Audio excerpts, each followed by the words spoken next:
So here we are at tonight's presentation for Irene Nettie Jones Day celebration at Schoenbar Middle School.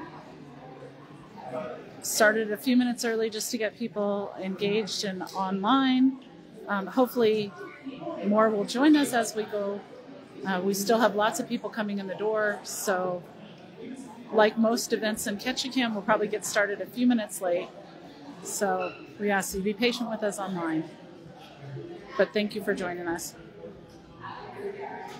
Maybe you'll see a few familiar faces in the crowd as we prepare to get started.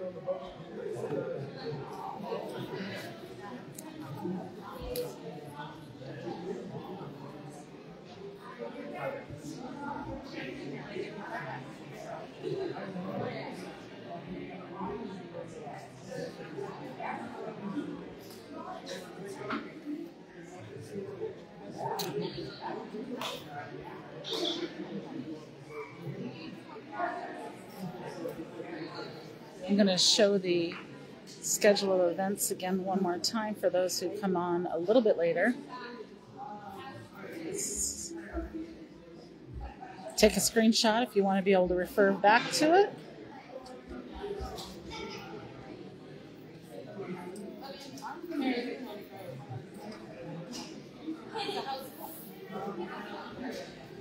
This is our event tonight. I'm excited to do this together.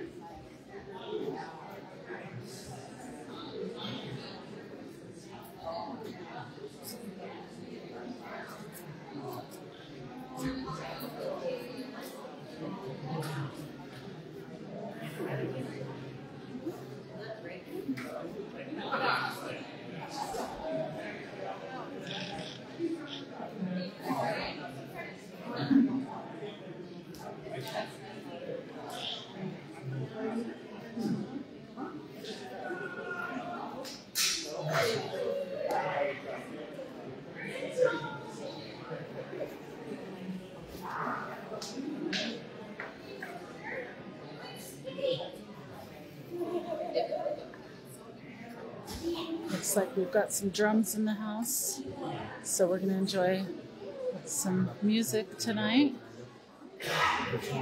as per usual, when we celebrate together.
I want to apologize in advance if anything happens with our live footage as we're rolling tonight. We will restart, but we're in an area that doesn't have the greatest Wi-Fi connections, or cell phone connections, excuse me.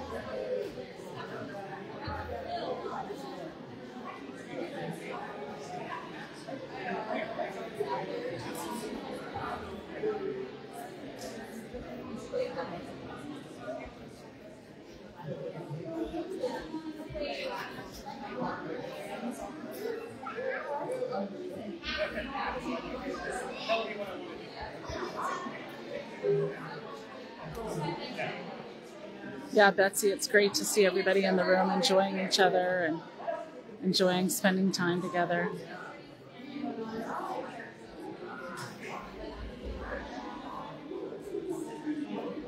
So refreshing after a few years of not being able to get together.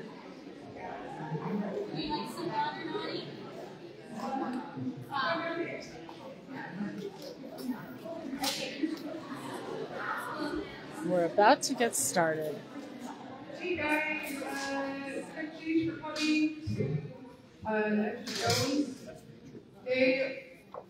Celebration. We're just going to start a few minutes late. I never thought in my life Ketchikan got heavy traffic.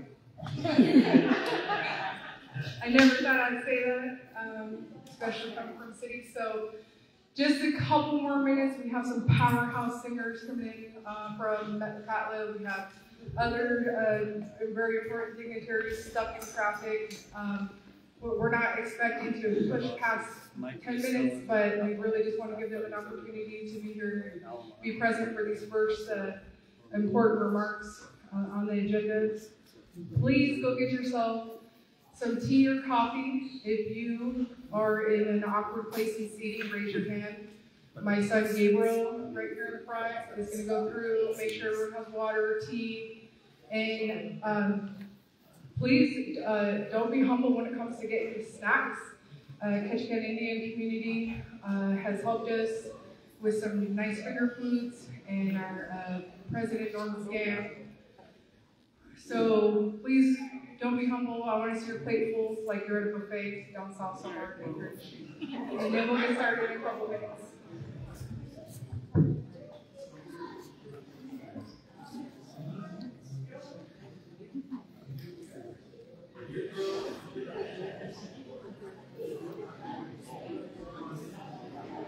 So if anyone is joining us online and has not been in town recently in the last few weeks, you may not know that our traffic really is a problem right now because we have no bypass to go over because of the landslide, and they're doing road construction.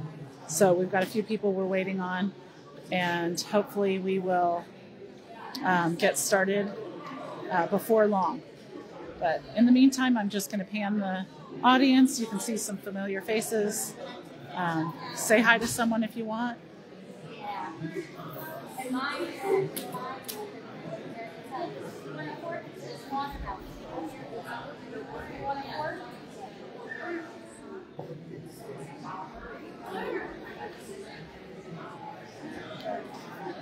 Yeah, Betsy, it's nice to see a whole group of people coming together to honor Nettie and the Jones family for their efforts in Ketchikan to ensure that they had equal opportunity to education. We did, in 2020, the Tribal Council did pass a resolution declaring September 10th Nettie Jones Day. So we're a few days late in celebrating that, but we had a few things coming together, and this was the date where it all came together this year. So we're excited to share today's agenda with you. I've shared it once before, but I want to make sure everybody gets a chance to see what's on the agenda. There's some fun things happening, including a mural being revealed. So we're excited about that. Stay tuned.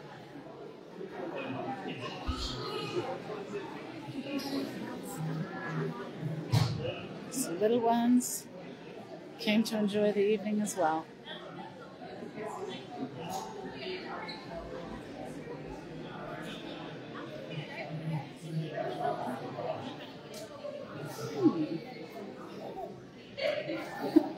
Apparently whatever he ate was very good.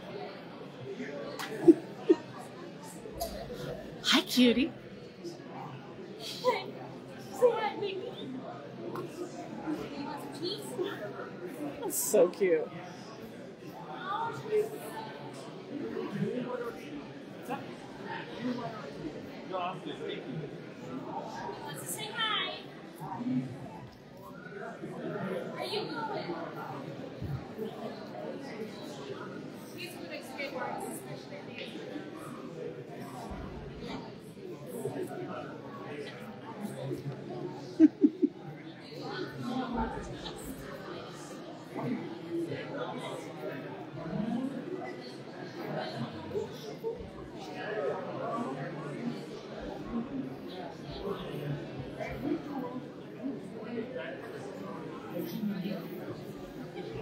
members of our tribal council,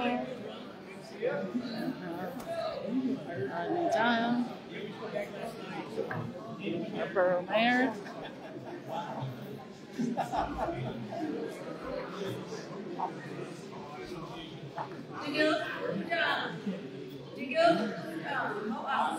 And we're going to get started. I'm going to ask our folks to have a seat, please.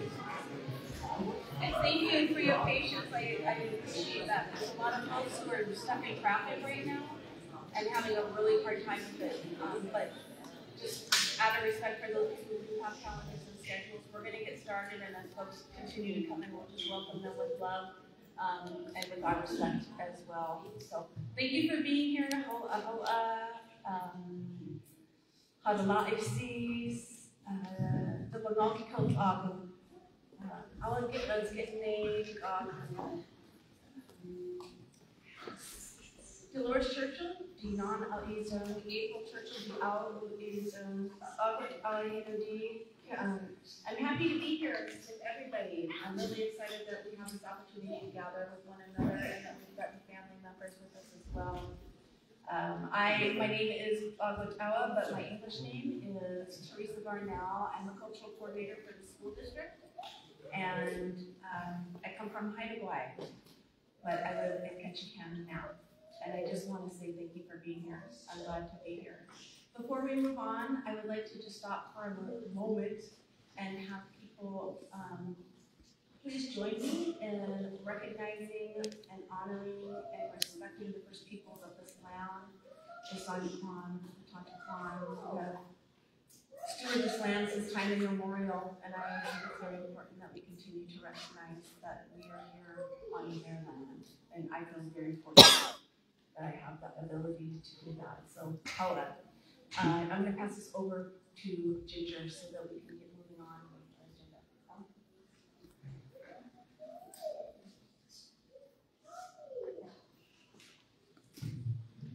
Okay, up next, we just want to take a moment to acknowledge all the families from Irene and Nettie Jones. We had a list in my cell phone somewhere out in the audience. So I'm just going to take a moment because they also had to That's what I do. Pick up the cell phone. I'd have preferred not to. Sorry for wasting your time.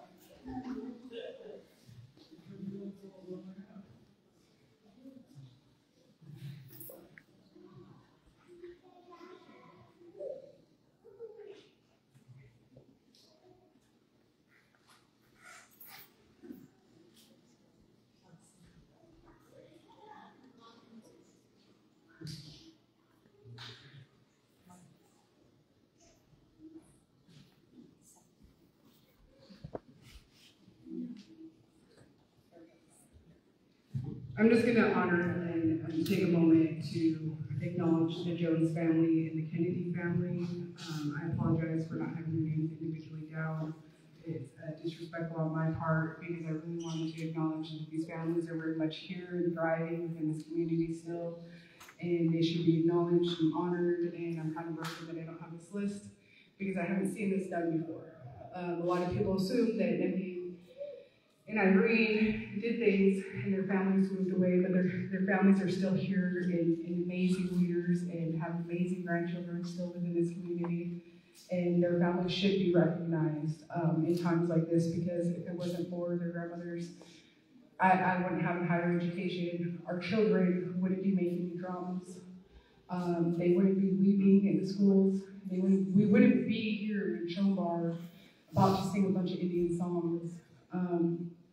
And that they took up that space and they took that healthy risk to go forward, knowing the repercussions that were going to come during and after. But I would just like to acknowledge those families for being strong for your grandmother and being strong for your mother and holding those examples for your children, because those are the next Nettie Jones. And we've all carried a little bit of Nettie Jones with us by being resilient, staying in school, listening, and understanding, and we move forward to these, and that's why we have mandatory Indian education within our school districts. That's why we have Teresa Varnells within our school districts. That's why we have Sonia Scans as Director of Education. because now these Indigenous women get to go forward and take up that space. They get to sit in that desk. And without these strong Indigenous women, we wouldn't be where they're at today, and I wouldn't be where I'm at today. So I hold your family close to me, and I honor you guys as you're still very much alive and well and thriving. And I appreciate everything that you guys did, everything that you've accepted, and the fight that you endured. And I just want to show my appreciation to those families and the families that worked as well with Nettie and Irene.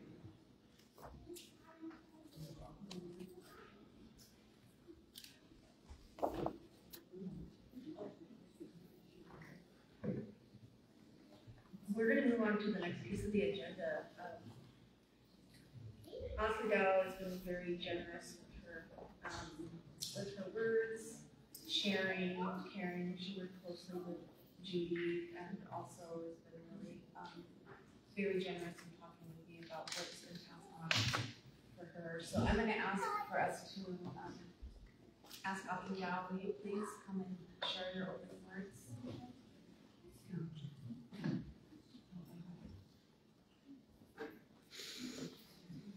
I'd like to thank you for inviting our dance group and organizing this incredible event tonight, incredibly important event. Teresa came to my office last week and asked me if I could say some words and if our dance group could sing some songs, and I said yes, for sure. Now, my mom was a friend of Nettie Jones, and I even remember as a little girl going with my mother when she would visit. We would call her Grandma Nettie. And my mom always told me all my life about how important she was and about how important the work that her and her husband did on behalf of the community of Ketchikan. And that was historic, but it wasn't easy. And I was so happy to learn at some point Judy Bader became my mother's caregiver later in life. And so my mom was so happy to have Judy in her house because of my mom's love for Nettie Jones. And not too long ago, Judy asked me if I could help her put together a presentation so she could go around and teach about her grandmother. And I'm trying to get this microphone lower. There we go. I did it. Thank you. So I was really happy to, and I was so grateful for the staff at KIC to give me permission outside of my regular duties just to work on Judy's presentation about her family. And so tonight, our dance group, the Milgram Niagam, is going to present two songs, but one is the women's song, and it's about when the matriarchs get up in years and they know it's time to hand over the responsibilities to the next generation of women. And I think of Nettie Jones when I think of this song, because through her work, Ketchikan became a more balanced community, a more fair, a more humane community. The future of children was protected because of her bravery, because of her courage. And she could not have known. And I just still admire the courage that Paul Jones and Nettie Jones had to support their 12-year-old daughter when she was sent home for May school. And what a rippling effect that had, not just on Ketchikan and the territory of Alaska, but the entire nation. And so this is a really big deal. And I really love that this piece of art is going to be installed into this school, because this is a time in our youth's lives when they start to realize the complications of society, and they start imagining their place in it, how they're going to fit in the future. And so this is a really wonderful place to put that piece of art and to begin the lesson of fairness and humanity. So I just wanted to say thank you to the family. I see some of you guys here tonight, and thank you to KIC and A&D and Teresa, the school district, for having the courage to acknowledge this very important event in Ketchikan's history. I was sharing with my dance group that we were practicing about the Nettie Jones story, and how proud it makes me to be from Ketchikan. Yes, everything wasn't easy, everything is not guaranteed, but we have a lot of people that we could look back at who had incredible courage long ago that made our way easier today. And because we have these incredible examples, that is a message to us that we can still handle difficult things, and we sure will. So, enjoy to everybody, and I'll give the mic back to Teresa, and we'll continue.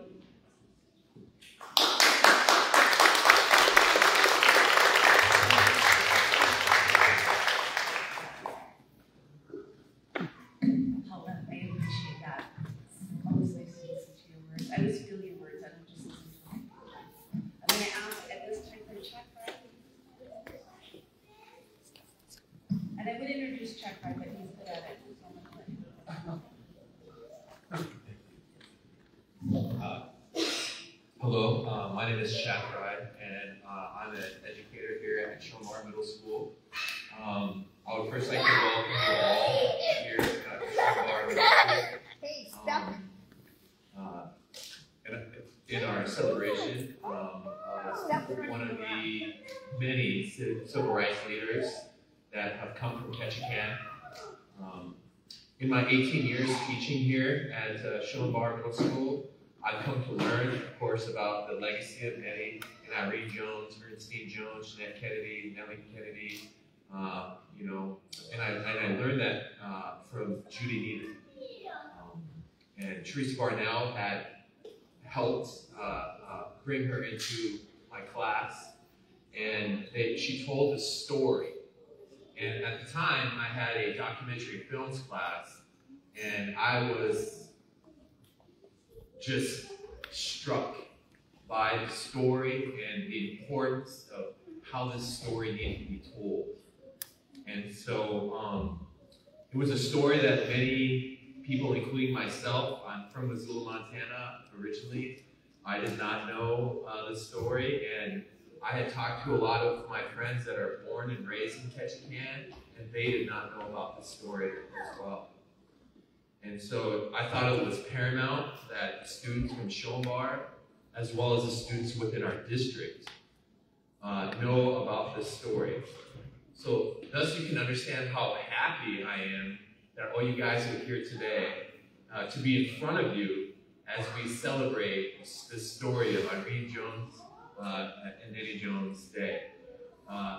One thing that I pride myself in, and one thing that I hope that I will continue to do, is to have visual representations of Native leaders in our school that our Native students can look at, that look like them, and inspire them. And I would like to thank Nettie and Irene Jones and Ernestine Jones and Jeanette Kennedy and Nellie Kennedy for making our school so inclusive and diverse. Now, what I would like to do is I would like to show you the documentary that our students here at Shomar made and produced, and which is now part of curriculum that we have here at Shomar. And it's also curriculum that we're using in our district, and I've heard across the state now. So, thank you.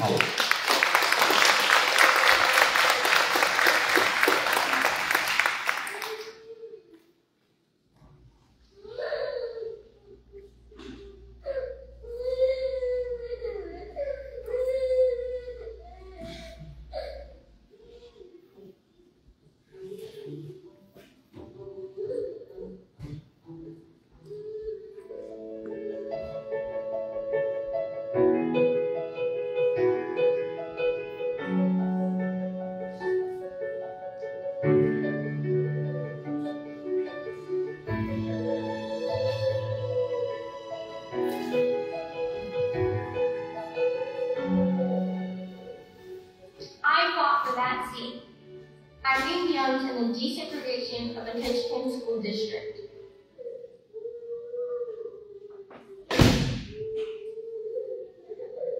Shelburne Middle School now educates and empowers students to be leaders, critical thinkers, problem solvers, no matter what race or gender you are.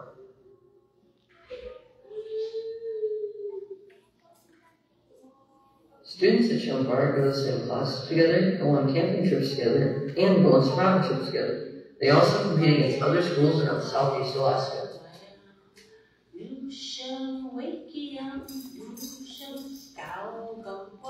There are 3 main native cultures that are found in Southeast Alaska. These native cultures are Tlingit, Haida, and Tsimshian. These 3 cultures would come together to end segregation.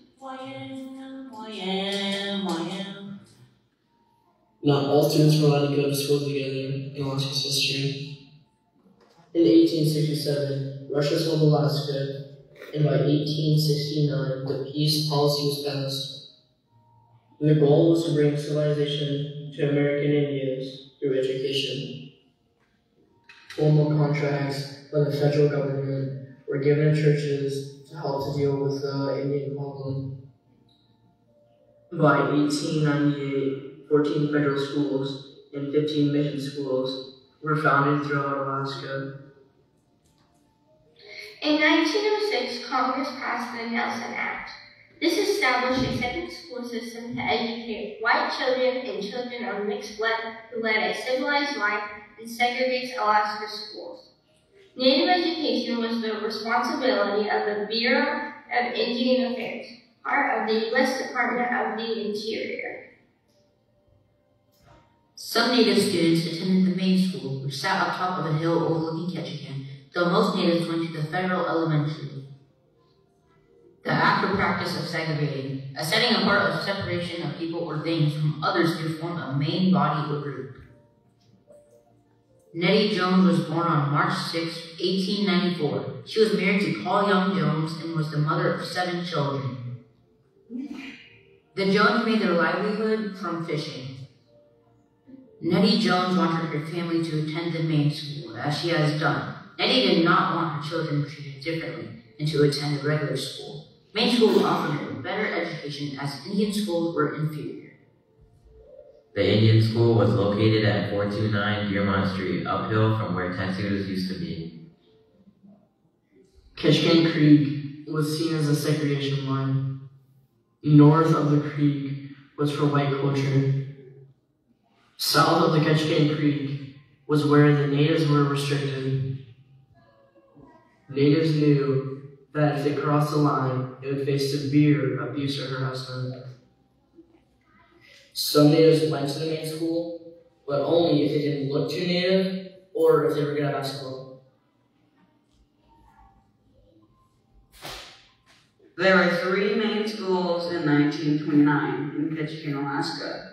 These were Whitecliff, the main school, and the Bureau of Indian Affairs School. All 3 schools went to 1st to 8th grade. Some native high school students attended Ketchikan High, since there was no government facility for them. Other natives accepted that it was the end of their education and were jobs for their families. Other natives attended schools such as Sheldon Jackson or Rainbow Institute. Most of their trainings of woodshop or how to be a seamstress. On September 3rd, 1929, Irene Jones, who was 12 years old, attended the main school. By September 5th, Irene Jones was denied access to the main school. She was told by Ketchikan Superintendent Tony E. Carnes that there was not enough room at the main school, and we are going to get rid of all the native children. The Jones family met twice with the school board requesting to be admitted back to the main school. The school board denied parents' requests both times. The school board clerk told Paul Young Jones, if we admit Irene, we have to let in the rest of the Indian children. Irene Jones was not the only student told to leave the main school. There was also 3 other students that they said couldn't go to the main school. The Jones family wanted to have the best education for their family. The Jones family hired famed attorney William Ball Sr., who William Paul Sr. was one of the leaders for Alaska Natives in their quest for equal rights. William Paul Sr. had confronted segregation already in Wrangell. He was also known for protecting Native fisheries from fish traps in the 1920s. So on September 10th, 1929, William Paul Sr. brought a lawsuit against the Ketchikan School Board. On September 10th, 1929, William Paul Jones signed the writ of mandamus that Irene should be admitted to the Ketchikan public schools. A writ of mandamus is a court order compelling someone to execute a duty that they are legally supposed to complete. In this case, Paul Young Jones was asking the school board to follow the law and allow Native students to attend the main school. During the time that the writ of mandamus was being filed against the Ketchikan School Board, William Paul went to main school to find out about the overcrowding issue, which was the reason the school gave the Jones family for why the Native students had to go to the Indian school. William Paul discovered the desks the Native students had sat in had been removed, thus there was no room for the Native students. However, a non-Native student had enrolled into main school and desks were added into the classroom. This led William Paul to file discrimination against the Ketchikan School Board. Attorney William Paul stated that evidence shows that 4 children were sent out: Irene Jones, Nellie Kennedy, Jeanette Kennedy, and Ernestine Jones. All of Indian descent. This discrimination is prohibited by the 14th Amendment to the United States Constitution. Discrimination is a term that describes when there is unjust or unfair treatment to a group of people due to their race. In this case, the Jones family, as well as the Alaska Natives, were being discriminated against because of their culture and traditions. The 14th Amendment to the United States Constitution states that all people born in the United States are citizens of the United States, and no state can make laws that stop the privileges of being a U.S. citizen. All citizens have equal protection of the law. Evidence shows that Native Alaskans have been in Alaska for 10,000 years. During the court case, Irene Jones took the stand testifying that the superintendent of the main school, Tony E. Carnes, stated to Irene Jones, "You need to leave and take your kind with you." Judge Justin W. Harding reached his decision on the writ of mandamus, which stated that the defendant's Ketchikan School Board failed to show cause. The writ of mandamus should be made absolute, meaning that the Ketchikan School Board needed to follow the law and allow the students to go back to the school. The Ketchikan School Board was commanded by the District Court for the District of Alaska to admit Irene Jones to the public schools of the city of Ketchikan, Alaska on September 25, 1929.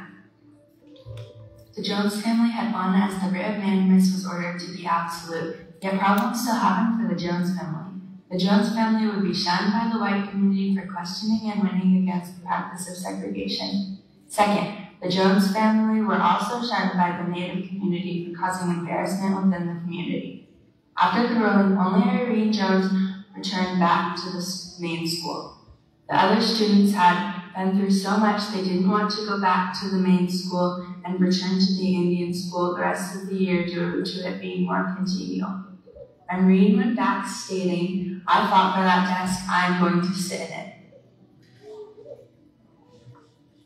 This was a tough time for Irene Jones. She did not like to talk about what happened during this time. Irene faced the teachers, students, and administrators who had shunned her because of the color of her skin alone. She was the only Native student at the main school. She did not have any friends as discussed by her daughter, Judy Needham. My grandmother once said she didn't have any friends because the white people didn't like what she had done. And the Native people were embarrassed that she did it. So she didn't, there was no line for her to walk because they chose sides and that was it. Irene shattered norms in Ketchikan, Alaska. The Jones family had contributed to the integration of Ketchikan schools. Integration means that all races go to school together. The next year, more Native students attended the main school. There was still resistance to integration. Irene Jones would graduate from high school at the age of 17. At the age of 17, Irene suffered from a stroke. Irene would have to learn again how to read and write, walk and dress, talk, and learn her numbers. Irene would get married and raise 4 children of her own, finding happiness in her life. Judy Needham would ask her mother, "What would you have done if you didn't have this stroke?" Irene responded that she would have wanted to explore the world.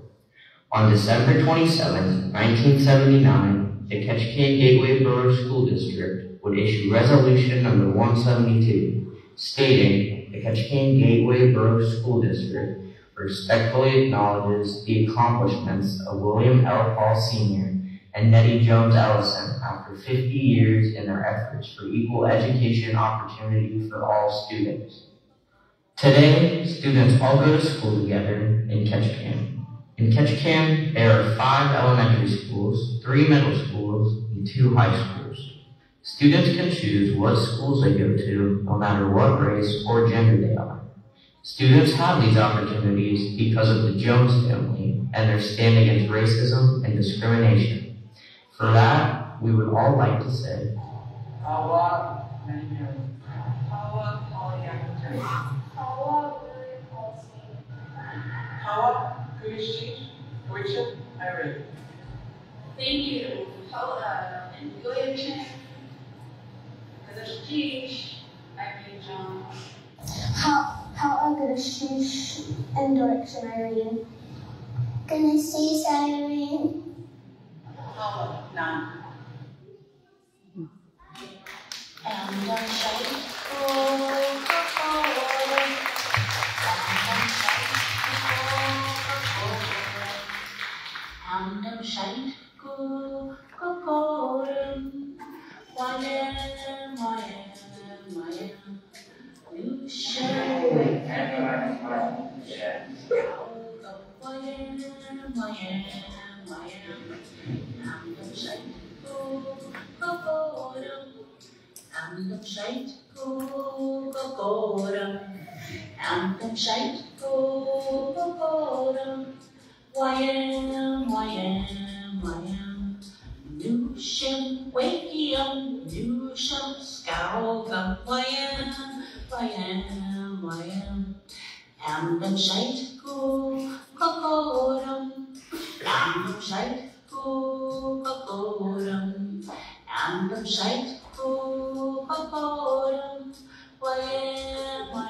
I'd like to just take a brief moment of silence for Judy's.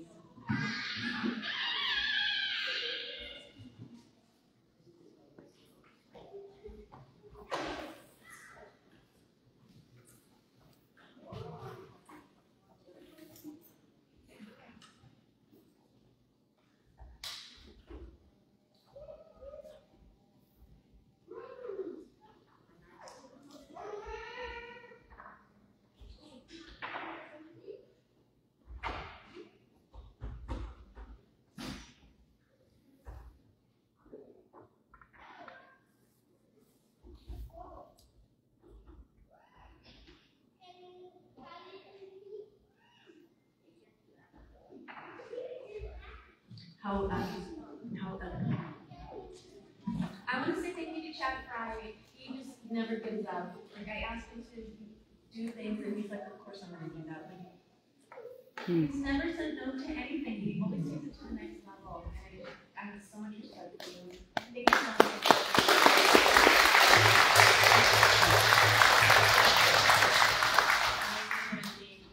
Speaking of,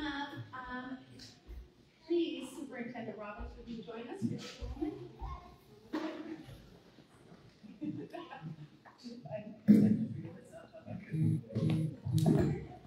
I figured it out. Thank you for having me speak here. It's an honor and it's a privilege. It is a privilege to stand before you today as we come together to honor the legacy of Irene Nettie Jones, 2 remarkable women whose strength, courage, and determination continue to guide our journey toward equity and inclusion in education. I was a social studies teacher and history major. In 1929, it was 25 years before Brown Horse's Board of Education, which stopped segregation of schools for African Americans, is truly without the courage of Irene Nettie Jones. I don't believe that this case in 1954 would have been won and fought. It's the same thing that can be said about the Molly Hooch case in the 1970s, which ended the boarding schools for our villages. So Tuxtla Bay, where I'm from and where I was a principal at, they had to go to Bethel or go down to Oklahoma or Texas away from their families. And once again, without the courage of Irene and Nettie Jones, that doesn't occur. In 2023, Ketchikan Gateway Borough School District was in court again. And a lot of you were here for that particular case as far as tribal values is concerned. And this time, the Ketchikan Gateway Borough School District was there to protect the rights of our Southeast tribal values with a case that we had won. Yeah.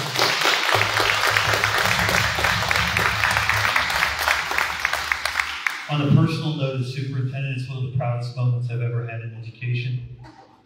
And I think without the courage of Irene and Nettie Jones, once again, I don't think we have that courage to fight that case. Are we where we want to be with our Native Alaskan students? No. But we are working on it. We are getting better. We are attempting to keep the culture in our schools. And I really appreciate every one of you being here. And we must continue to build an educational experience that reflects the values of inclusion, respect, and support for all of our students. Irene and Nettie Jones' legacy is a powerful reminder of what we can achieve when we stand together for what is right. Let us honor their memory by committing ourselves to this work with compassion, understanding, and dedication. Together we can create a future where every student, regardless of background, has the opportunity to thrive, not only here in Ketchikan, but wherever they choose to go. Thank you. I appreciate you. Have a great day. Koyana, which means thank you, and Biwa, which means be as you are and stay as you are. And thank you for your time in this space. Koyana.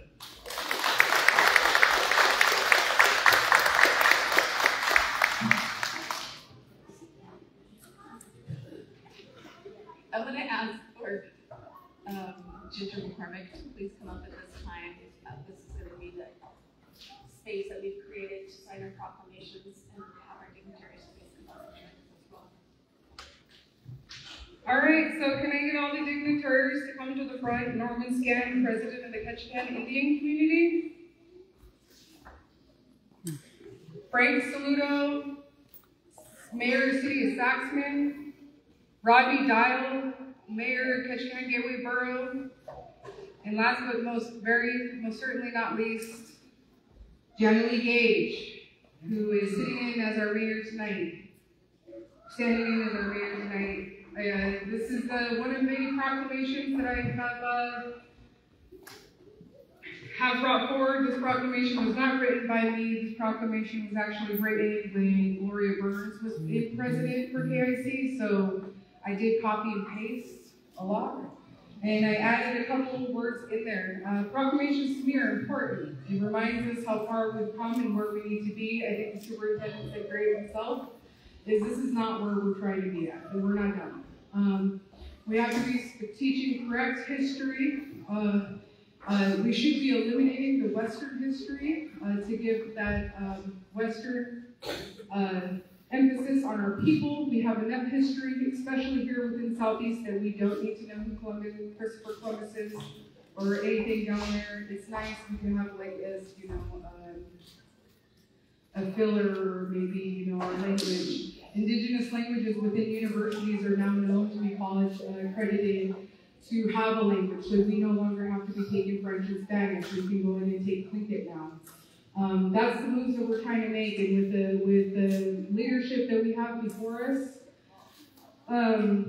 it's where we start, and it's already been started. Nettie and Irene started a long time ago, and our leadership today doesn't have much pushback. They're ready to be united, and the integration and where we've come from. You're looking at some of the, I was talking to my auntie, and we're talking about integration, and I assume it was my mother.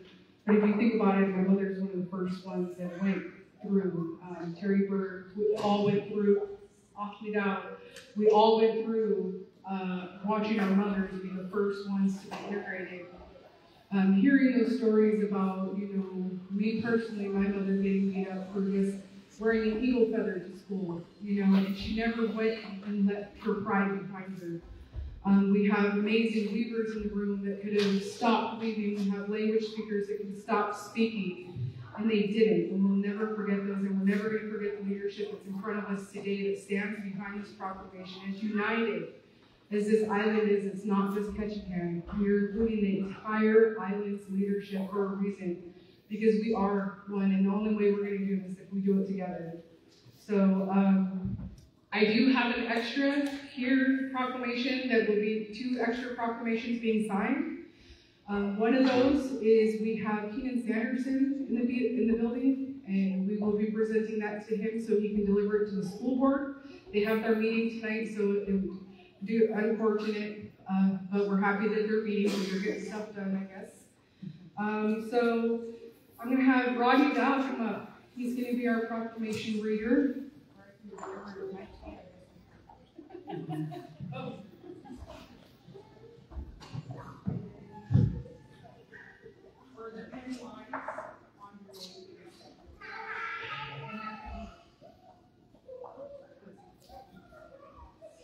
Thank you so much for inviting me. It's a true honor to be here. That was a powerful documentary. And it makes you realize how pointless discrimination is. And I've always believed that whether you feel that we were created or evolved, if you go back far enough, there was a time we had the same mother. And a brother went to the right and a sister went to the left. We developed our own cultures, and we've come back at this time, and we have a duty to take care of each other and support each other. And these type of things do that, and they teach our young people something valuable and powerful. And so thank you. And on behalf of the Ketchikan Gateway Borough, in a joint proclamation with the city and with the city of Saxman and the Ketchikan Indian community, I would like to read this joint proclamation. Whereas Nettie Jones, a member of the Tsimshian Nation, had to fight for desegregation of the Ketchikan School District, and for her daughter Irene Jones to attend a school where she believed she would receive the best education. Whereas on September 10th, 1929, William Cole Sr. filed a lawsuit on behalf of the Jones family. Whereas Nettie Jones and her daughter were courageous, and we admire her and her family's determination to obtain the best possible education.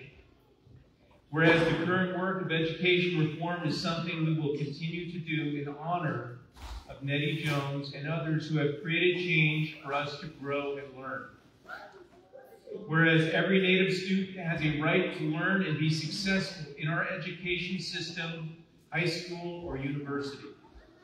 Now therefore, we do hereby proclaim September 10th as Nettie Jones Day. And we urge all those who advocate for the educational equality for our children to follow in her footsteps and speak truth to power. We encourage all employees and tribal members to celebrate the important role Nettie Jones played in our community in Ketchikan, Alaska, and encouraging all citizens to join us in this worthy observance. And that is signed this 26th day of September 2025.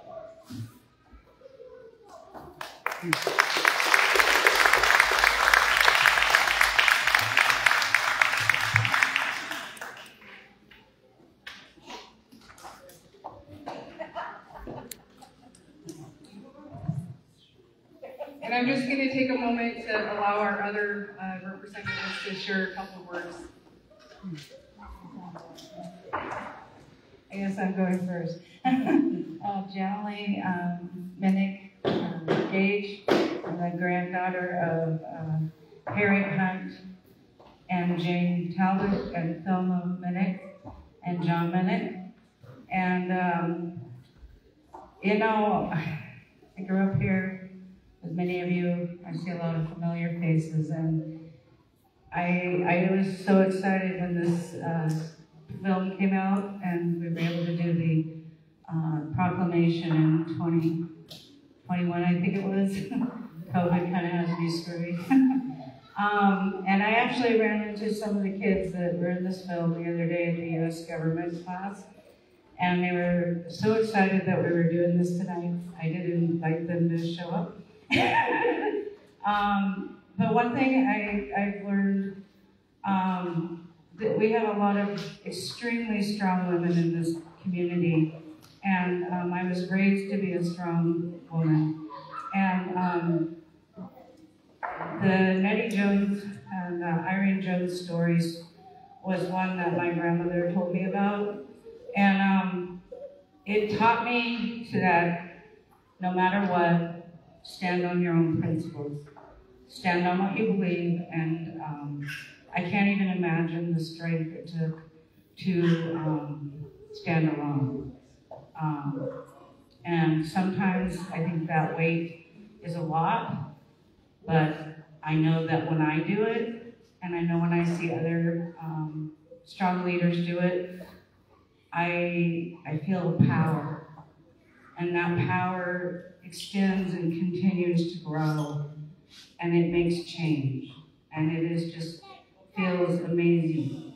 And for those of you in the room that don't think you have that power, just keep doing what you're doing.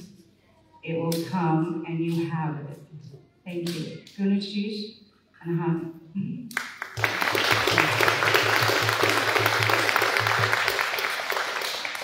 Yeah, it's kind of a shock that he's speaking here, but as any true politician, just happen to have to notice. But most of everything I was going to say, if I was called on, was in the video, and that was a powerful video. I don't know which had it. That was amazing, and my hat's off to him and his students. You know, it told the story like the story needed to be told. You know, and I hate to date myself, but I went to White Cliff and to Main Street, and it's just shocking to me. I cared about basketball and pizza, right? But this 12-year-old girl had to endure what any 12-year-old child should never have to go through. It's just shocking to me. I was rereading her story before I came up here tonight, and I was flabbergasted, you know. And as a people, I would say we're not there yet. And what I mean by yet is where we could live and learn and be ourselves without being subjected to anything to do with the color of our skin. And we've come a long ways. We guarantee you we've come a long ways, even from when I was a child. And we couldn't have done that without the resilience of Irene Jones and her family to pick up the mantle and say, this is not right. And also that's also indicative of the resilience of the people that came after them, Plinkahida, Simsian. We're a strong people, and as they say, we're not going anywhere. And we're going to make things right, where we just get up and be ourselves. I can't remember who mentioned that, but just be ourselves. That's all it's about, you know. And to be able to do it without racism, without judgment, you know, and just to not only survive, but also thrive in our land. And I'm really, really thankful for also the non-natives that have come alongside. This is not something that we could accomplish on our own.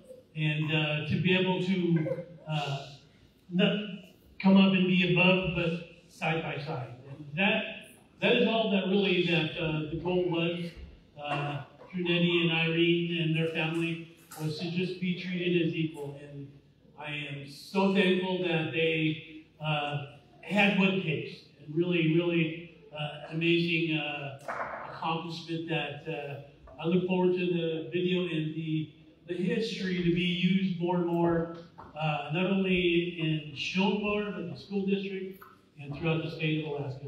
Good sheesh.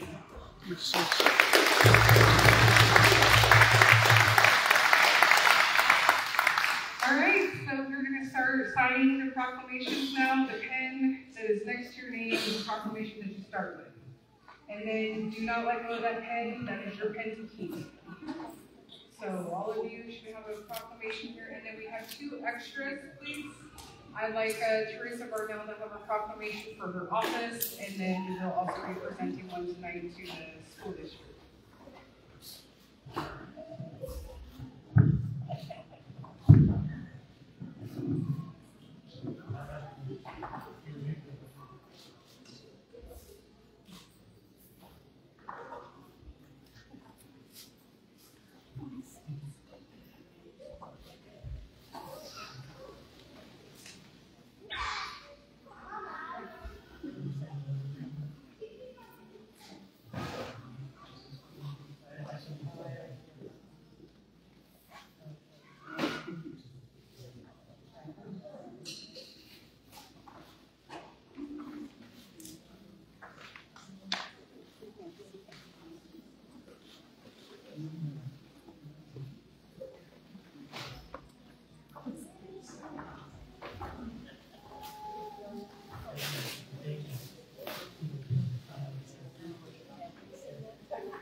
Well, we're going to get right into some dancing.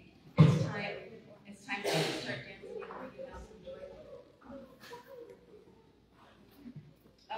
Keaton Sanderson, you're qualified to be called for a second.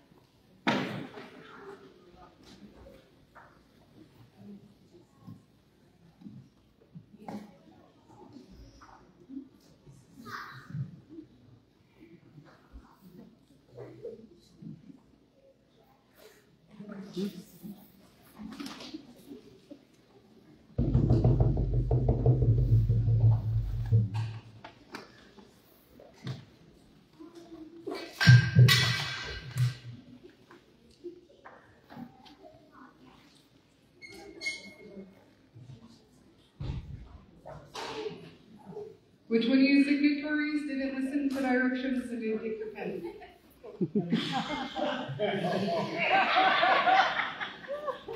You'll always be my cousin Janelle.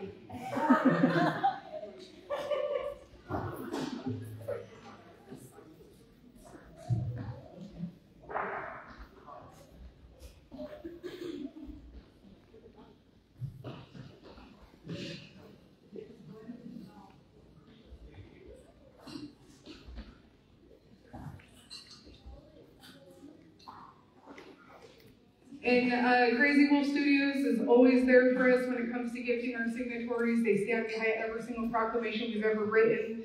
They don't care what our budget looks like. They always want to be involved. So I always appreciate Crazy Wolf, Indigenous owned and operated. You always support them, send everyone their way. They're not only there for us, they're there for the entire community, and I just appreciate them very much. Each one of your blankets was specific to you. So when you go and you get home, you read that blanket, you wonder why it's there. Don't think it's just some saying I picked out specifically for each individual. And then we also have Every Child Matters. I know it's not the same subject, but it's pretty close. And it means a lot that September 30th is Every Child Matters. It means a lot that we learn from integration, and it means a lot that the leaders stand up here today, mean what they say, they mean what they sign. So I appreciate Crazy Wolf Studios leadership. We have more little things in there that are really meaningful. I don't know if you guys have orange, so I made sure to make sure that you had Every Child Matters within your bag.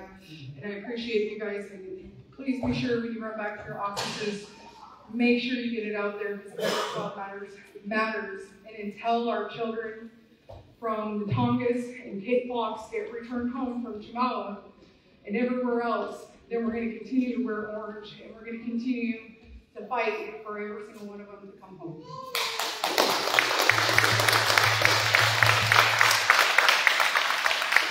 Our first dance group today is going to be the Tongass tribe.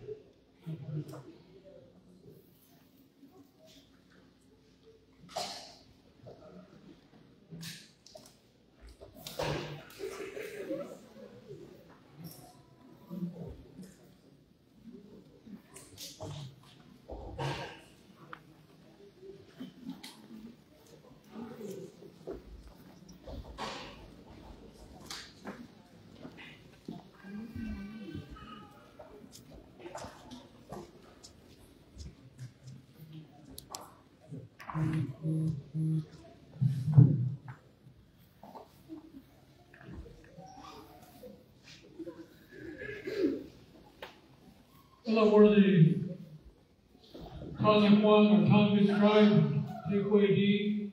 That's it. We're the fathers of William Paul. His father was Tequay. His mother was Tan from Wrangell. And before I start, I want to acknowledge the family, Joanna Hendricks. Proud of your family for this. I'm actually proud of Ketchikan because a lot of laws that passed in Alaska came out of here.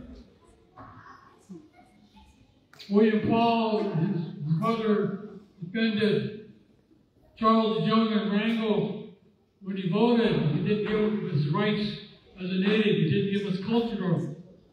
He said you had to go in front of a group of people, non-natives, and show your culture so you could vote. Came here in Ketchikan, they voted him innocent of a crime, a felony for voting. In that act itself, we were 1 year ahead of the United States, Native Americans in the citizenship rights, because we got the right to vote a year earlier. Came out of Ketchikan.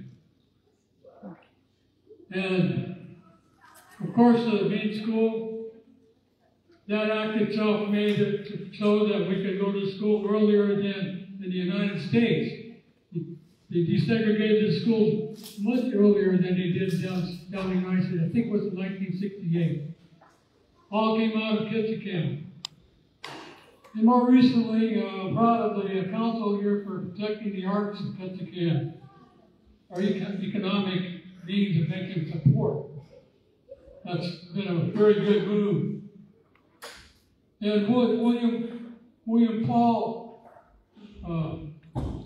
he was the Grand President of Alaska Native Brotherhood and the Grand Secretary, not the Grand President Emeritus of Alaska Native Brotherhood. So I'm really proud of what has happened here at Ketchikan. And I think that we've done exemplary things way ahead of everyone else. And so we have two songs we want to sing. I want to sing. I decided to change one song. This first song is a love song to the one who wrote the laws or helped write the laws. These create the schools, William Paul by his accent. It's a love song to the Tekwegi Gutki. That means the child of the Tekwegi. And then we're going to do our prayer for Nettie Jones Ellison for making it so that we, as a people, can look at each other in Ketchikan and say we're proud of our history. We didn't go in the reverse direction, we go forward, and we'll continue to do that with all the new, younger leaders we have, and the advice they get from us older guys. And before I start, I acknowledge the Shawnahani of the Cape Fox, Harvey Shields and his brother, and all the clan leaders that are here present. So we'll do our love song.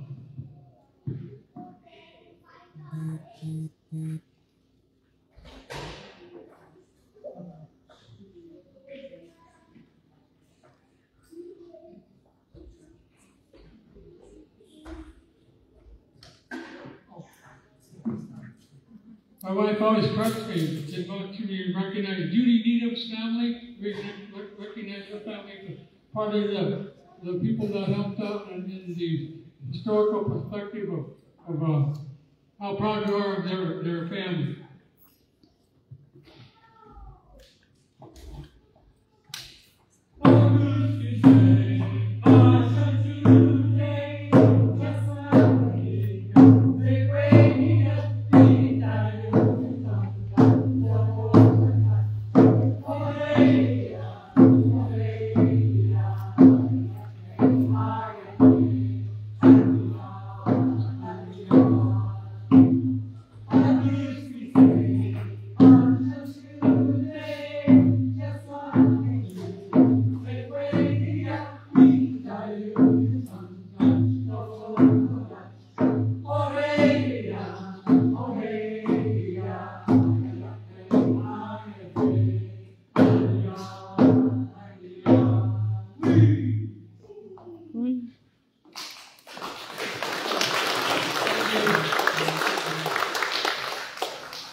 My wife is Luke Nakani Koho. She called her Nakani. Most of the time she beats the drum up for me, but now I'm doing that myself. But she's always giving me advice. So I noticed that Nathan Jackson is out here, but I wanted to mention that. Elizabeth Wanamaker, Elizabeth Providence, she was from the Alfati, that was the sockeye from Pakwan. And that's the other part I was going to mention. She was high school graduate of K-High. So we are at the forefront during history. And in that legislation was Les English. Standing next to her was Norman R. Walker from here. And he was a pharmacist. And then Cochran from Nome. He was a mayor, but he was a legislator. Because they had a problem with Nome World, a girl going to the movie. And she was next race, and she couldn't sit in the area where everybody was non-native set. But I just want to mention Elizabeth Providence and the clan that she comes from. And also Roy Providence from Hawak. It's very important. So we had a lot of leadership in this area, and we did a lot of action when it needed to be done. So for them and for the family, we'll sing, I want to go above. I want to go above when I was sad. I want to go above when I was joyful. I want to go above when I was lonely. I want to go above when I needed help. When I want to go above when I was glad I got the help.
I enjoyed hearing the presentation. I also want to thank the students that helped out.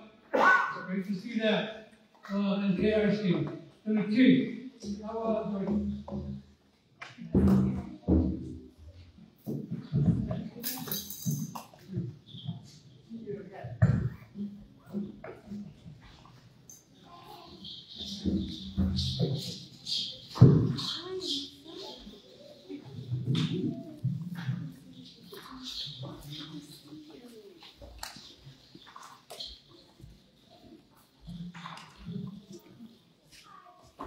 I apologize that when I speak from the beginning, I never introduce myself. And when I do speak, I don't mean any form of disrespect.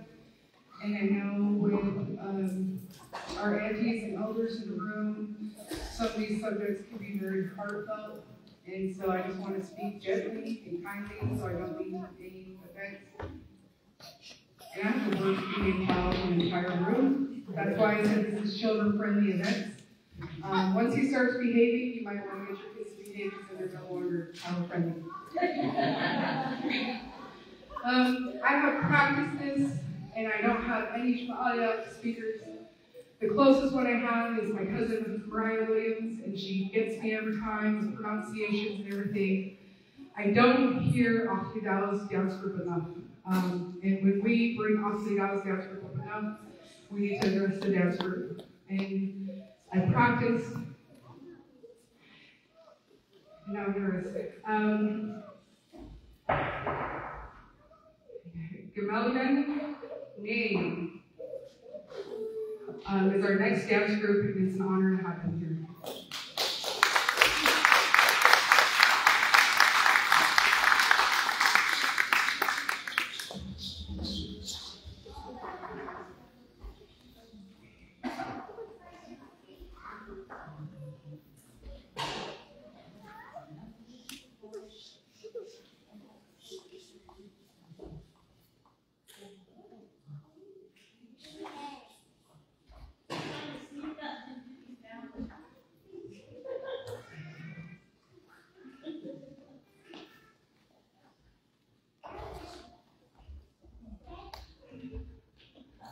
The name of our dance group is the dancers of our grandfathers.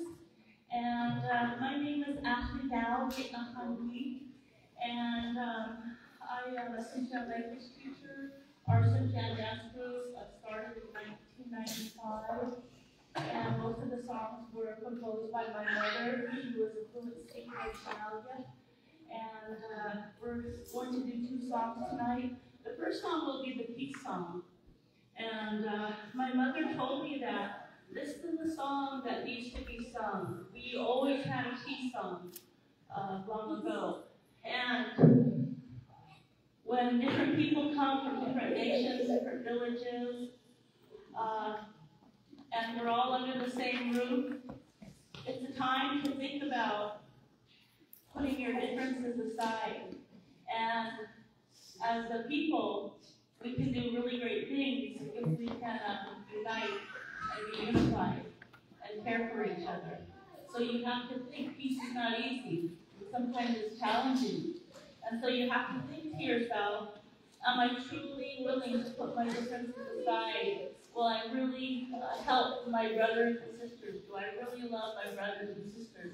And everyone in here, we are all family. And so, in the peace song, we tell everybody in our longhouses, all of you are brothers, all of you are our sisters.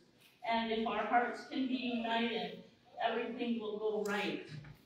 In this peace song, we make a rainbow. We tip our thumbs in opposite directions like this. And my mom and grandmother and uncles used to do this when they were telling stories or talking in Somalia. And I'd ask them, how come when you talk people like this? And my mom said, well, that means that everything is in balance. Everything is going the way it's supposed to go. And in our Sintian culture and history, we also see the rainbow as a good omen. And so if there's going to be unity and peace amongst the people, we're invoking the rainbow, and we'll make a rainbow over our heads. And I know that the song has been sung and danced a lot, and so people are learning it. If you know it, go ahead and stand up and sing and dance. We also are scooching down, strategically scooching down closer to Judy's family, and just to show extra love to the children and grandchildren and great-grandchildren of Nettie Jones and Irene Jones. So this is the peace song.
This next song is called our women's song. Some people refer to this as our grandmother song. This song is a song that is about our matriarchs. In our Tsimshian culture, our Tsimshian nation, it is our matriarchs that hold up the laws and the customs and enforce them. They are our matriarchs, the oldest woman of every house, every family, is like a Supreme Court justice. It is true. They make sure that all children are taught properly and that nobody breaks our customs or our laws. And so that's a lot of responsibility on our matriarchs. Now, in Tsimshian culture, women get their power from the matriarchs. We see in these Disney movies that a lot of young women get a magic wand and they could wave it over people and make magical things happen, and that she could be the princess of the country or the universe.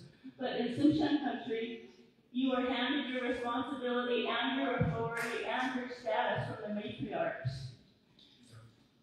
Nettie Jones was a matriarch, a Tsimshian matriarch. She was born in Metlakatla, BC, and she didn't wait for permission from one side of the town or the other side of the town. When she saw her 12-year-old daughter disrespected, she wasn't going to wait one day longer. Her husband, Paul Jones, wasn't going to wait one day longer. It was time. And like a matriarch, a custom, a disrespect happened. Something should not have happened. There's supposed to be peace in the air at all times. There's supposed to be grace in the air at all times. But something happened. And so those two, those beautiful parents, decided to do something about it and make it right. And so in this song, we are dedicating to Nettie Jones and her family and her descendants because she passed on the responsibility of carrying out justice in society, of making sure that the children are taught well, and that fairness is always the rule, and that we don't let discrimination happen. And so this song is dedicated to the descendants of Nettie Jones, and also just out of sheer love for all of our matriarchs that held us up for thousands of years. And this is a beautiful moment right now. And I'm so happy to see her daughters, because it's on you. All that beautiful responsibility is on you.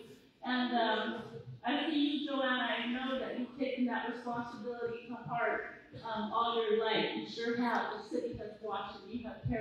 You have carried out a high standard. And so, the descendants of Nettie Jones have had a beautiful effect on Alaska, on this country, and on this town. So let us sing a song for you right now. Like what?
Up next, we have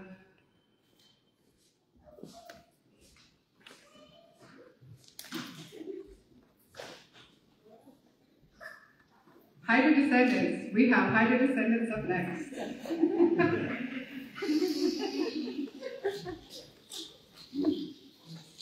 Kate Fox, you're next.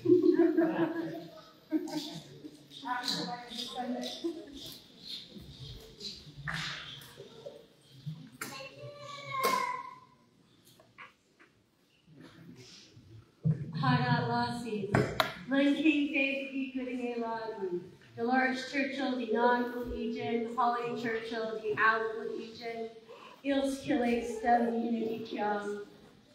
It really is an honor today to be here to honor the life and legacy of Nettie and Irene Jones. Just to stand in this moment and reflect on their legacy, who they are, where they led our community, whether or not it was their intention in the beginning, because I think from the stories that I've heard, it wasn't their intention to do anything particularly life-shattering. They just wanted equal access to education.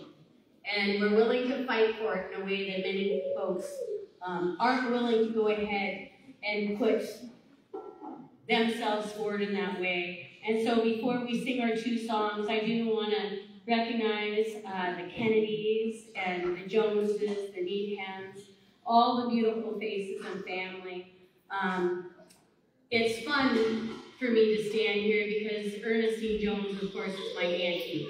We share relatives, right? So some of the beautiful things that came from Ernestine and came from Frankie, come from Al, come from this beautiful Cincinnati family that left us with such a legacy. The first song that we're going to sing is actually going to be the Calling Our Ancestors is the Root song. We sing it when we're sad, and we sing it when we're happy, and we sing it when we need to. And I think that our Needham family knows why we're singing the Calling the Ancestors into the Root song right now. And we will sing it 3 times. You're welcome to join us if you like.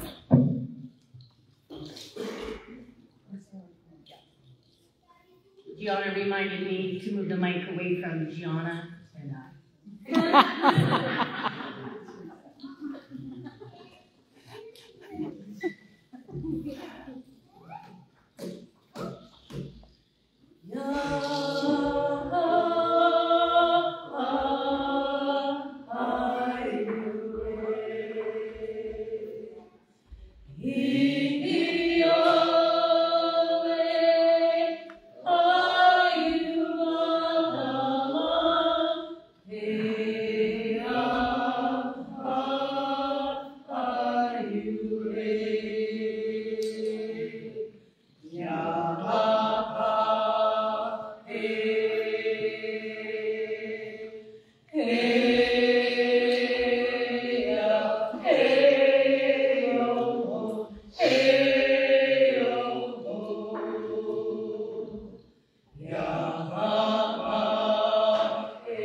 So the next song that we're going to sing is going to be the Cincinnati Chief Headdress song.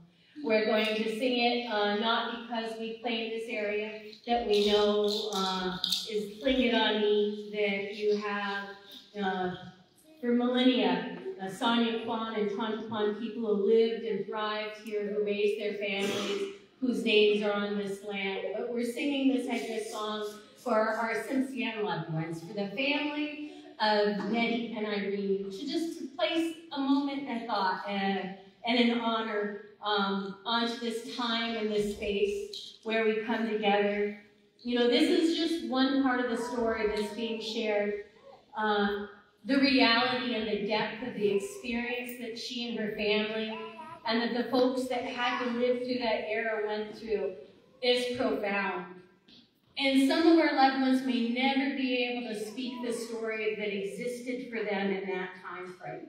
And so that will live in their spirits and on their hearts, and maybe it will never come to their tongues, and maybe they'll never have that strength to share that experience with a grandchild or a great-grandchild. But it's good to remember our history. It's good to remember how we got here. And just so thankful for the strength and resilience of this family in all of its parts, all of its different branches, and all of their truths. However, thank you so much. And now I'm going to take off my Hydra Descendants hat and put on my Gloria Burns Vice President of the Ketchikan Indian Community hat and say, Ketchikan Indian Community, we donated a little food. We didn't do any work. Norm would be the first person to say this. This was the work of Teresa Barnell in what she did, and the volunteerism of Ginger McCormick, who also did the separate of A&D and A&S. The two of them put this together and made it happen with the sheer force of their energy and their will. And so Teresa had to go ahead and take my naughty home. But I know that Norm wouldn't want us to be taking credit for something that isn't ours to take credit for. We got the opportunity to donate a little food. And then all the rest was done because they went ahead, and Teresa really wanted to make sure to acknowledge and the legacy of Nettie and Irene. And she made it happen, and she got a few people together who are just darn determined not to. So now I'm going to put my hat back on that I should be wearing, and we're going to sing this at the end headdress.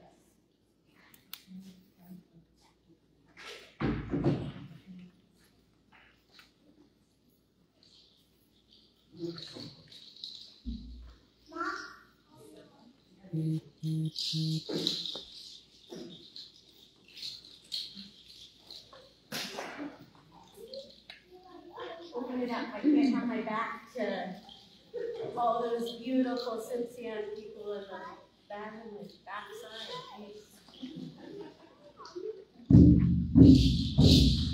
In God to say the whole, in God to say the whole, in God to say the whole.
Thank you all so much. I'll turn this back over to, I think it's got to be you, because there's Teresa and Ginger.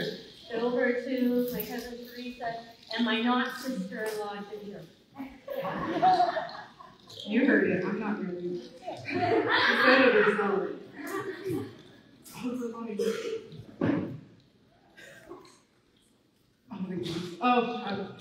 It's gonna, we have Kate Fox next. Kate Fox dancers.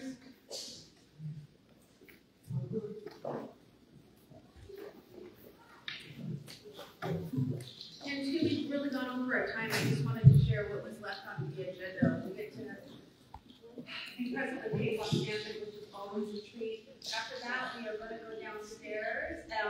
We've got some special guests here that are going to sing Matt Hamilton's mural to life. It hasn't been sang yet, and so after this we will do an unveiling, and then we have some friends that came from out of town that are going to sing it to life. So I just wanted everybody to know kind of what the forecast looks like.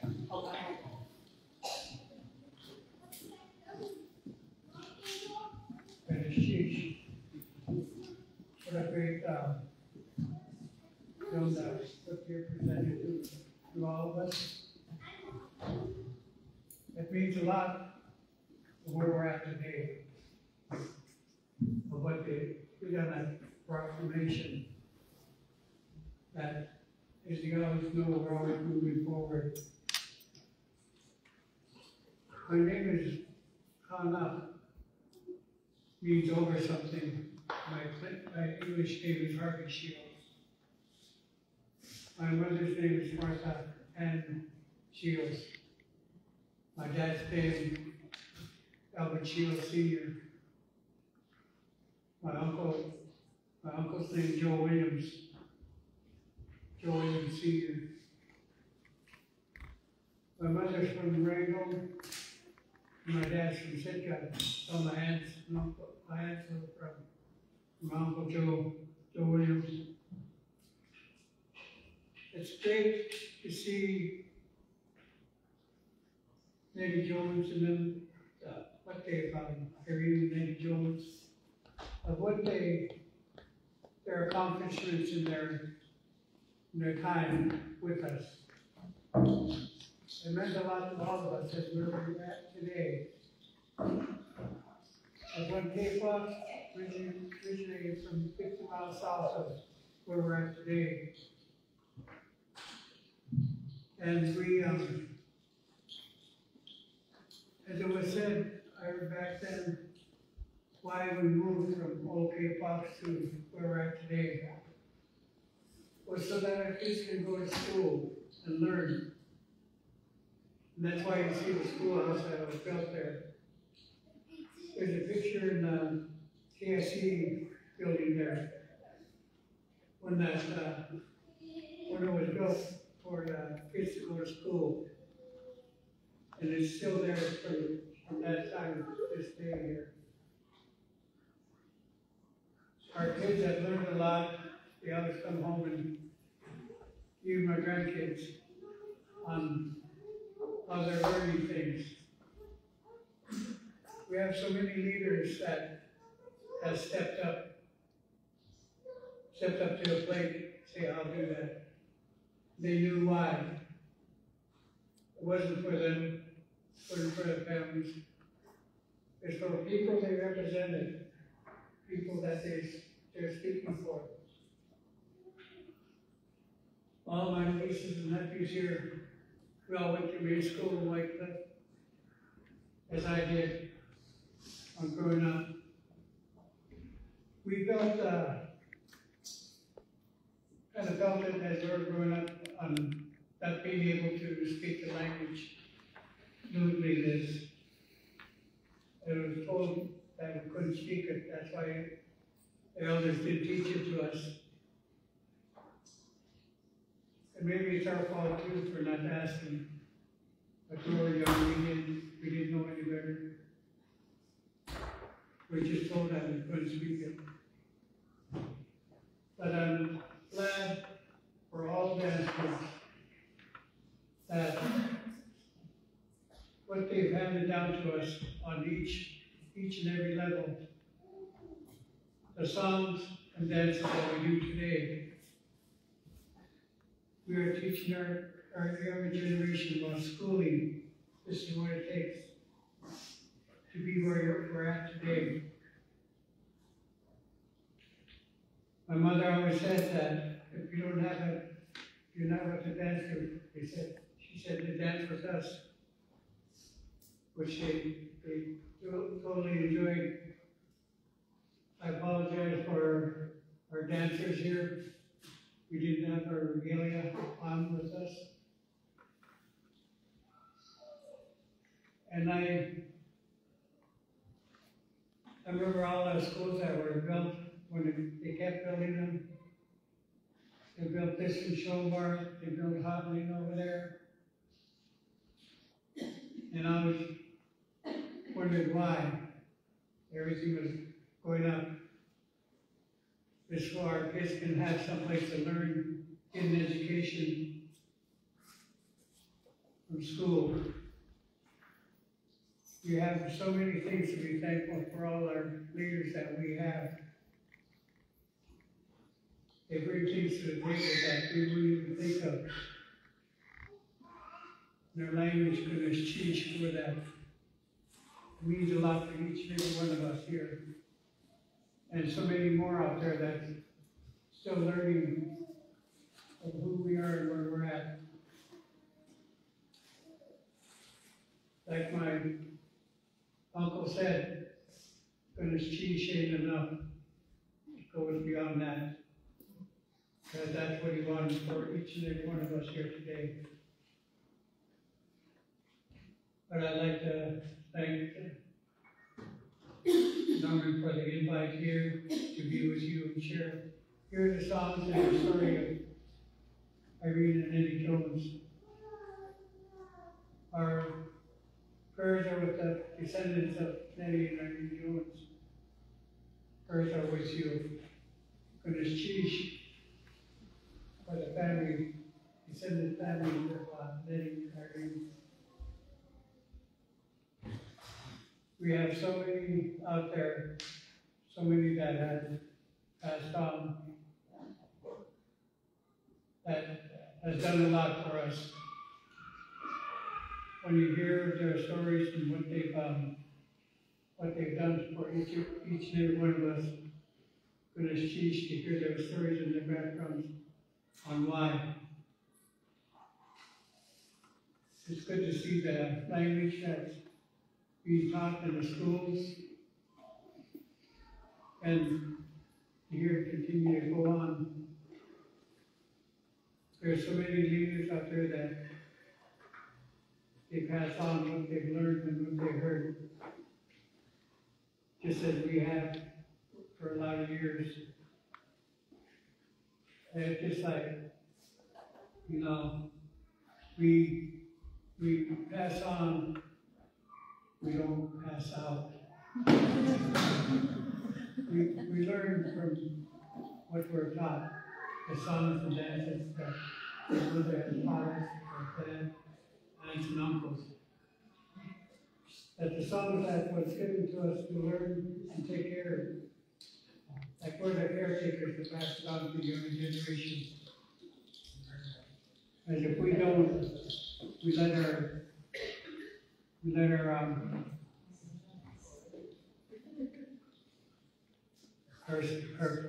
descendants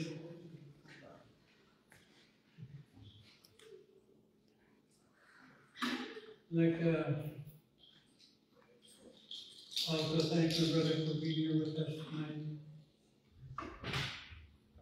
Like I said, we have so many things to be thankful for. At this time, we'll be singing the song.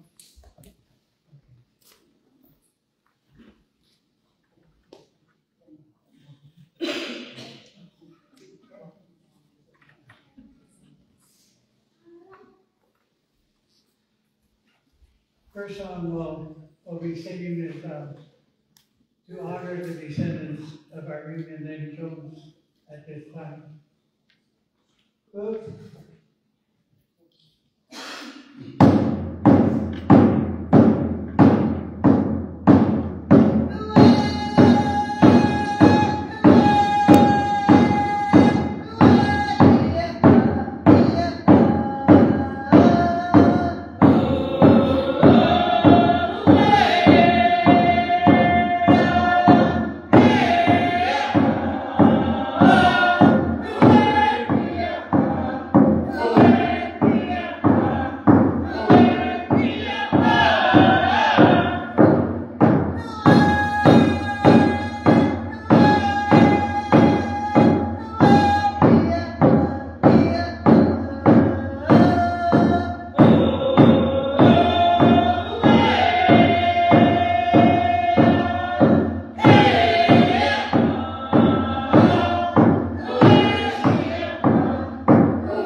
say, if you don't know anything about my family, and things like this year that I learned this evening, who the ones that I passed on, of what their accomplishments were. And that's more or less like accomplishments of leaders. Don't give up. You give up on your people.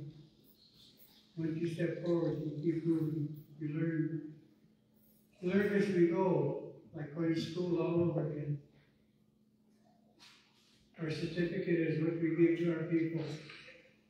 Our honor is what we do for them. They put their trust in everything within you. I'd like to thank you all this evening for the invitation. It means a lot to us that who we are, where we're at, and things that we've all been through. That's where we don't give up. We give up on our kids and grandkids. I would want to see that. But this time on this next song here, to be about that song. Oh.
We're still going to school and we're not segregated into each and every school. Like I said, we can't thank you enough, especially the descendants of Nettie and Irene Jones. It means a lot to each and every one of us to understand that part of the history of who they were, that they as leaders and grew up to be leaders. They never gave up. Goodness, geez, thank you.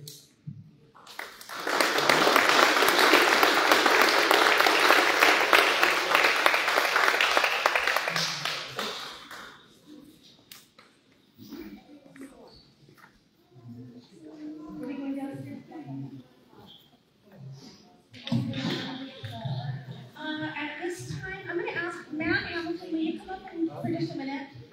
Matt Hamilton is the artist of the mural, the Irene Nettie Jones mural that has just been anchored here in this building. And so today is going to be the very first time that we have a proper unveiling of it so that it can take on some life with song. And I just wanted him to share just a few words with you about this art piece. Matt's amazing. Once he kind of heard about what was happening here at Shofar and the documentary, he was the person that contacted Chad Prime, I think, right?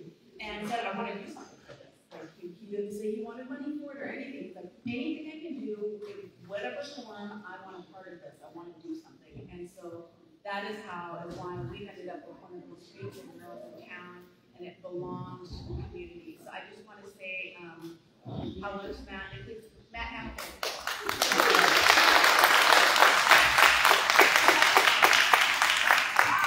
I just want to tell you guys thank you very much. My voice sounds so much louder than yours. I'm sorry. That's a problem.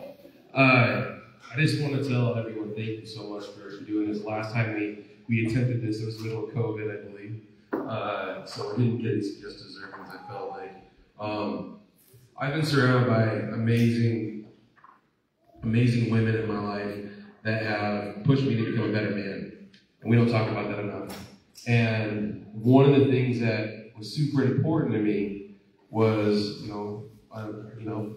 obviously I'm a big old Norwegian, but my wife, being Clayton, and my children.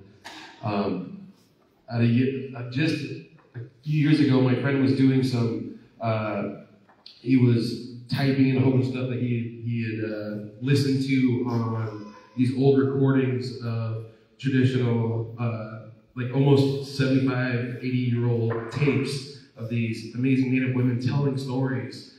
And this one lady just kept saying, back when there was only natives and Norwegians. And I was just like, I got goosebumps. I was like, yeah, that's right. And when you think about it, salted fish, check. Family, check. Having a party that lasts days, check. We're about it. My favorite thing, honestly, was there was a moment, during COVID, we kept pushing it back, and the mural is, it's a full piece, but it stayed in my tiny little office, and both of these women were over my shoulder for months and months and months and months. And one thing that had changed in me was I kept going, man, I want to get this thing out of here. I want to be done with this piece. But the more I realized, I'd be on Facebook and Instagram and stuff, and I would see something about a kid that had wrestled, that had fought against all odds, a kid from Nome, and all that stuff. And it was just like he got this full ride scholarship. And there's a moment where I'm sitting there in the chair, and I just looked over, I was like, that's pretty great, right? It's because of them. And it's beautiful. And it was something that, when you do an art piece, you're a vessel for that art piece. You're creating it for them, other people to interpret it the way they want it. And it was a moment for me where I just kept feeling like, I was like, I hope I do this right? We're doing good, right? I kept looking over my shoulder at these women. And it was just it was a moving piece, and my kids would come in and they're like, "Are you still working on that?" And my kids, they started hearing the stories, and they're like, "Why? Why did they do that? Why did they do that to them?" And it was just a moment for me where my kids have only known this. They've only known love and caring in their community. We've always pushed that. We always take care of each other.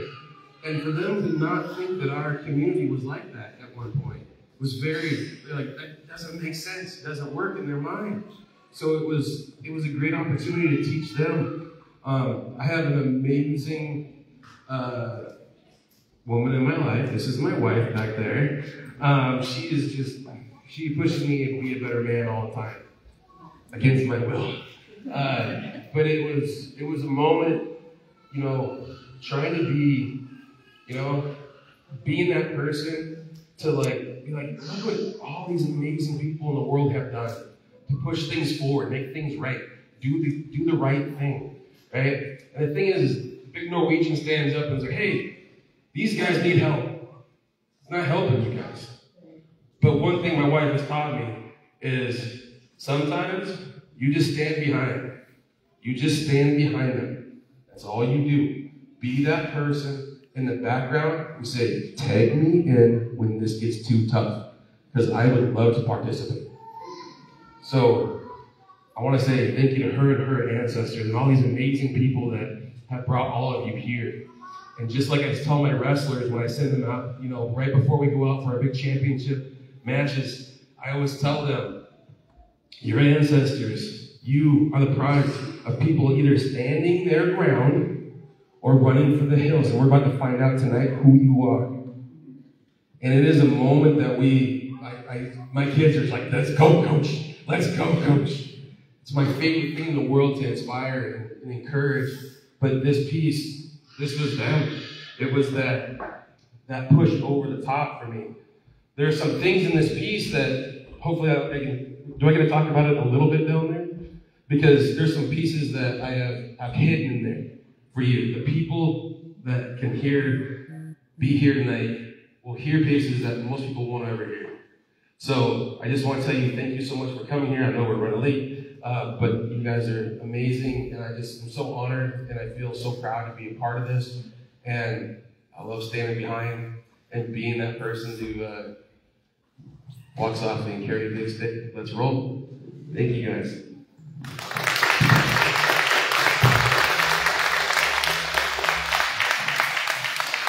Well, that's it for up here. Downstairs, we are going to unveil the mural.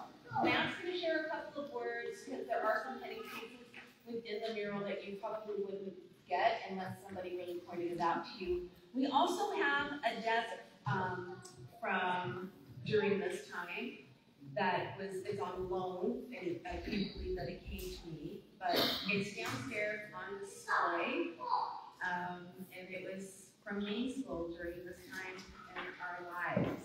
Well, I wasn't alive yet, but my ancestors were. So I encourage you to take a look. Also, Franklin Dundas is here with us. Franklin, will you lead us down in song, and the rest of us, you can follow us down, and we can unveil this beautiful art piece for people to see. Okay, yeah, I look forward to it.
So with this piece, one of the things that I've never had in my life is somebody having an awakening moment for my piece. That is just phenomenal. That's the best feeling in the world. I get chicken skin.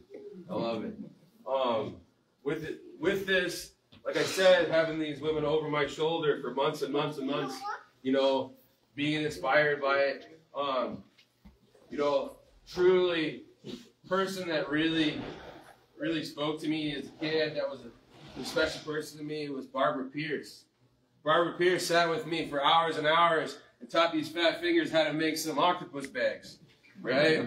She taught me how to weave some cedar, and it was one of those things. I carved a couple paddles with her and stuff, and the time that she took with me was very special. She just passed on recently, and it was a moment that I thought back to every time she came in, and she'd be like, "Let me help you with this," and I would be like, "Okay." But it was just such a great moment. When I created this, I was thinking of her a lot. Thought about many women that had inspired me over the years. The reason why I chose this color, I go, "Why'd you pick this yellow?" It was because of the cedar. I was like, that's why I wanted that. And with this color here, this is off from this one a little bit. But I figured it was kind of like that coppery feel, you know, exactly just like that. That's my favorite. It matches so well, right?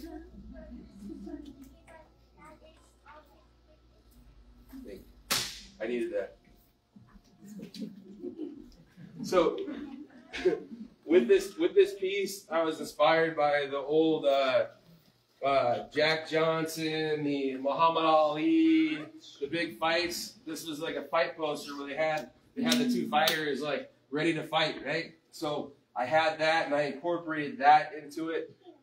This is the first time I'd ever seen AI or used AI for any art piece. But there is this program you could sign up for, and it would bring your pictures to life. It was the first time I'd ever seen that, right? It was the first time I got to show my family that, and it was her. So I'm sitting there, and it was a very grainy photo, and I was like, I got to figure this out. I got to figure this out, you know? And I just want the best picture I can. So I put it in there, and I saw this young lady look back at me, and in that AI video, she has this smirk. And I'm just like, I was like, oh man, she knew. It was just a beautiful moment, and I got to see that and bring it to light. And just with some of the other things too, when you see this pattern here, what it is these ones were reserved for the native kids, right? But the old wrought iron ones, They had all these curves and beautiful things all over them. There was all metalwork, right? These were the sides of the tables, all the desks, the old desks that they had. They had these. If you go down to the museum, you'll see one of those. That was for the white kids. These were the leftovers, right? So the other thing that I saw too was I was really drawn to this color. Anybody know what the name of this color is? It's called Go Away Green. They use it in parks all over the world to make sure that the trash cans are out of sight. The telephone poles, all of that is out of sight. I've made this color for this moment because they're no longer going to go away. It's going to be a part of it forever.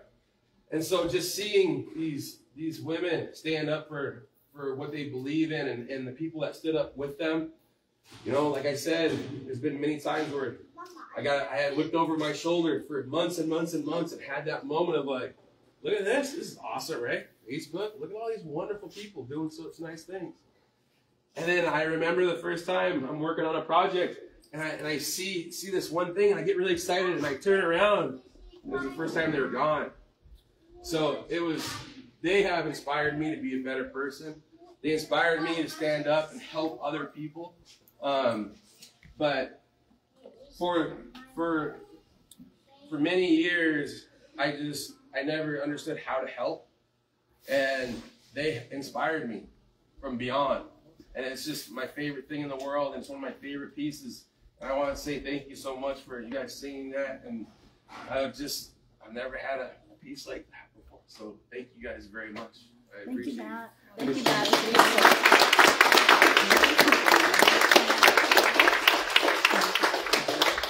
Oh, can we get a picture of you guys standing by it? Yes, please stand by it. Look at that. And can we share the picture with them too? Just so you know, we put some information right here. And there's a QR code and that goes directly to the video, a documentary for you too. And this is a good time for photos, for photo ops. Anybody at any time? And if anybody did not get a tote, a Nettie and Irene Jones tote, will you raise your hand because I have more? Many ones. 1, 2, 3, 4. That's a special moment. Okay, I'll bring down the other. We're going to take that picture. I'll suck it. I'm going to suck it, but nothing's going to happen. Thank you. Go ahead. Get it.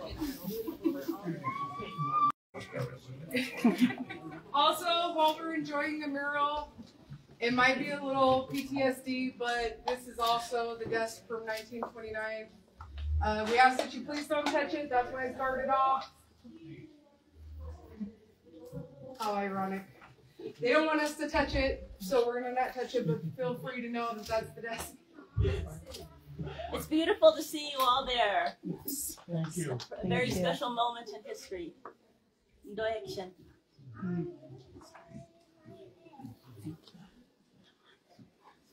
Right? That's been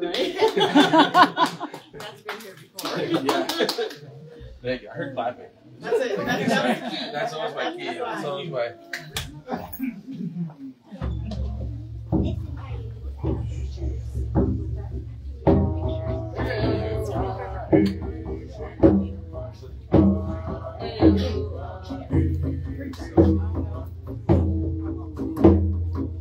Thank you all for attending with us today.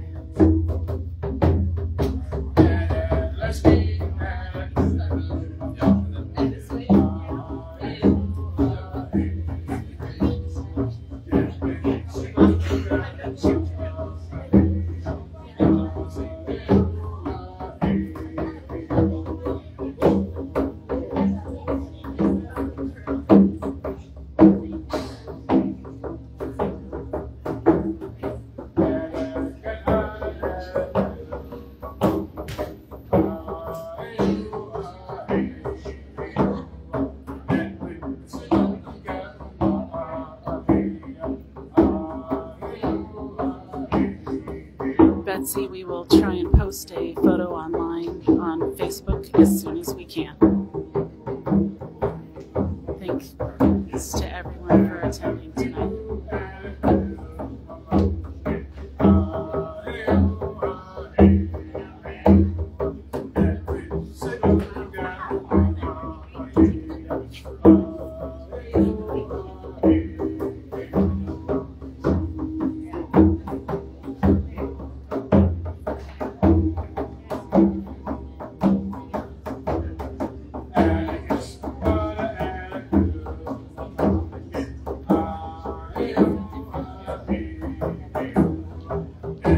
Circle